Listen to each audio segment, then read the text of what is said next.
A brief and colorful history of artists and dollhouses. The history of artists working with dollhouses is rich and fascinating. Let's explore.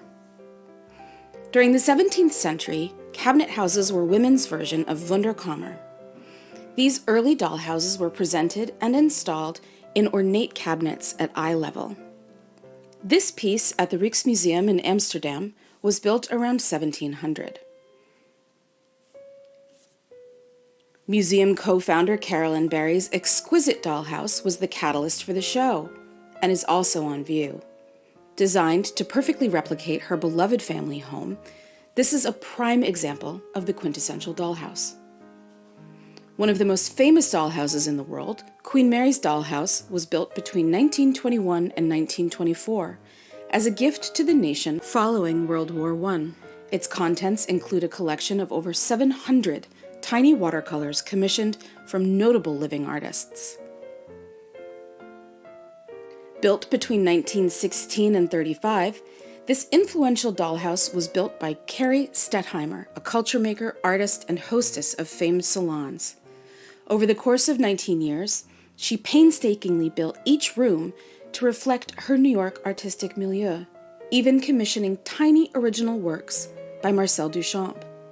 The dollhouse is now in the permanent collection of the Museum of the City of New York. Frances Glessner Lee was the first female police captain in the States and is considered the mother of forensic science. She used her fortune to help found the first of its kind department of legal medicine at Harvard.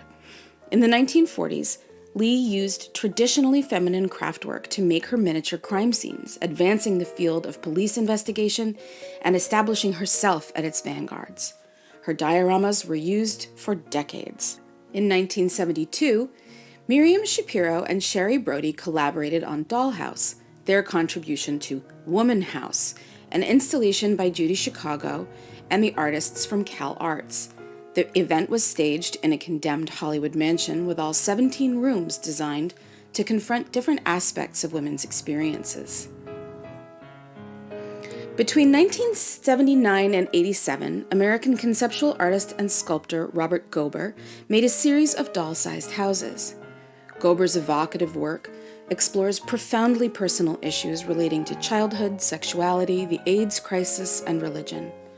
Dollhouses count among his pared-back visual vocabulary. For decades, American artist Charles Ledre has been creating meticulously handcrafted objects in a very small scale. His works summon a certain nostalgia and are often drawn from his own life. He's always inventive with display, which has recently extended to a kind of deconstructed dollhouse. These flat dioramas contain uncannily powerful scenes. Lucy Bassett Andrews of the Bassett Furniture family and her son worked with family friend Cy Twombly to create a miniature art collection. They invited contemporary artists to a collaborative 3-day party on a Florida beach. The 1993 event filled Andrews' 3 hand-built dollhouses with 50 tiny works of art by leading contemporary painters. It's now at the Norton Museum of Art. Yinka Shonibare is a British artist whose work explores cultural identity and colonialism. This 2002 limited edition, untitled Dollhouse, encapsulates that focus perfectly. He upholstered the furniture in his model of a working-class English row house with his signature material, traditional Dutch African waxcloth. In 1934, Pallant House Gallery commissioned Marshall Sissons to build a tiny replica of their gallery space.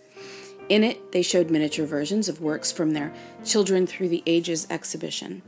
Artists included Barbara Hepworth, Henry Moore, Vanessa Bell, Duncan Grant, and a range of their contemporaries. In 2000, they revived their 1934 project to present tiny versions of works from the collection of Colin St. John Wilson. The original artists from the show all contributed their own miniatures, including Frank Auerbach, Anthony Gormley, Anthony Caro, and Howard Hodgkin. This is the second in the Pallant House Gallery trio. In 2021, they updated their gallery with a new design from Right and Right, This iteration was produced in response to Londoners' housebound state during the COVID-19 pandemic and quarantine.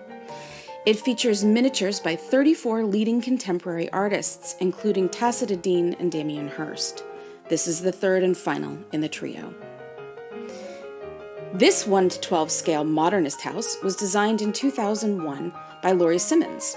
She also offered kits with furniture from contemporary designers and artworks by her contemporaries, Peter Halley, Carol Dunham, and Cindy Sherman, among others.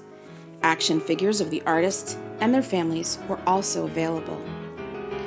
The interchangeable exterior walls slide open and overlap, and the layered colors change in hue and value.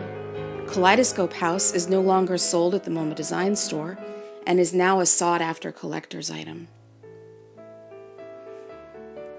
In 2013, a group of well-known architects, poets, artists, and designers collaborated on these visionary dollhouse models in an exhibition and auction at Bonhams, London. The project supported a British charity working with disabled children and their families.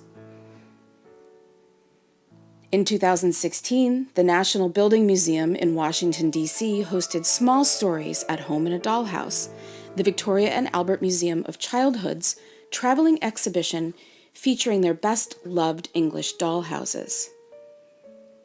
The Building Museum commissioned 24 American artists to contribute custom dollhouse rooms for Dream House, an American addition to the show.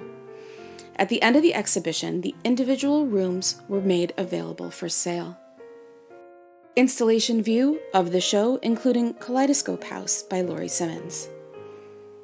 Laurie Nix and Kathleen Gerber live and work in Brooklyn. They build meticulous miniature landscapes, dioramas, and architectural models and photograph them. The images are exhibited as large-scale sea prints. That back-and-forth play with the scale gives the work a dramatic and uncanny presence. Saskatchewan artist Heather Benning explores the impact of large-scale industrialized agriculture on local communities, family farms, and our sense of home. In 2007, she created the dollhouse by replacing one wall of an abandoned farmhouse with plexiglass. She plastered and painted the walls, placed vintage furniture throughout the rooms, and created a lighting design. The house stood until 2013 when, as part of the project, it was burned to the ground. In 2018, Italian artist Alice Paschini created a 4-foot-tall 1/10 scale abandoned house for The Unchanging World, her solo show in Rome. She painstakingly built each aspect of the house as a commentary on the mysterious and nostalgic space between childhood play and adulthood. Finally, this brings us to our dollhouse. Make sure to check out the gallery for the incredible spaces dreamed up by this cohort of working and teaching artists from ODU. Here's a sneak peek.